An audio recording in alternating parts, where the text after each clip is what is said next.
आज यो गरिमामयमा पनि मैले एउटा नेमापति गर्दाखेरि मलाई इन्टरनेसनल भालु पनि भनेको छ।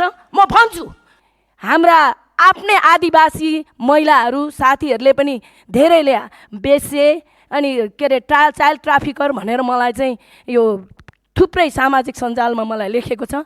मलाई यति दुःख लागेको छ। आज म च्यालेन्ज दिन्छु, म तपाईँहरूलाई म अहिले लाने भने हजारौँ जनालाई म जेल लान सक्छु, तर म गर्दिनँ।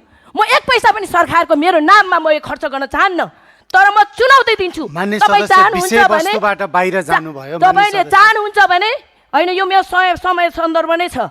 मलाई अहिले यो नेसनल मलाई इन्टरनेसनल पनि भनेको छ, भालु पनि भनेको छ। म भन्छु तपाईँहरूले मलाई नेसनल पनि मलाई प्रयोग गरेर के अरे चुनौती दिन्छु, मलाई प्रमाणित गरेर देखाउनुहोस्।